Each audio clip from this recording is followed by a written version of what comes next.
ಹೊಸ ವರ್ಷಕ್ಕೆ ಮುಂಚೆ ಇಂಗ್ಲಿಷ್ ಕಲಿಯೋಣ ಬನ್ನಿ.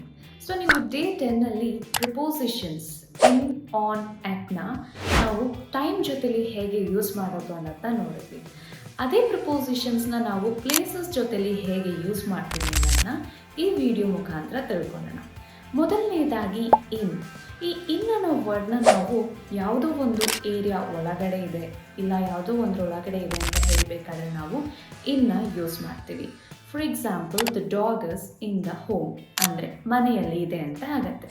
ಅದೇ ನಾವು ಆಟ್ನ ಯೂಸ್ ಮಾಡಬೇಕಾದ್ರೆ ಯಾವುದೋ ಒಂದು ಪ್ಲೇಸ್ ಹತ್ರನೋ ಇಲ್ಲ ಯಾವುದೋ ಒಂದು ಪರ್ಟಿಕ್ಯುಲರ್ ಲೊಕೇಶನ್ ಹೇಳಬೇಕಾದ್ರೆ ಯೂಸ್ ಮಾಡ್ತೀವಿ.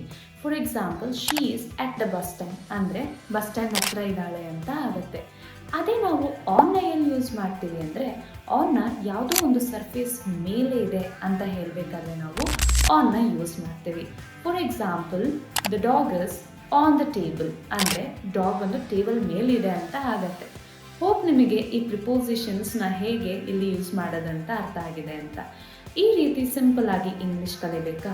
ಹಾಗಿದ್ರೆ ಕೂಡಲೇ ನಮ್ಮ ಬ್ರಾಡ್ಕಾಸ್ಟ್ ಚಾನಲ್ಗೆ ಜಾಯ್ನ್ ಆಗಿ ಹಾಗೆ ಇಂಗ್ಲೀಷ್ ಪಾರ್ಟ್ನರ್ ಕನ್ನಡ ಪೇಜ್ನ ಫಾಲೋ ಮಾಡೋದು ಮರಿಬೇಡಿ.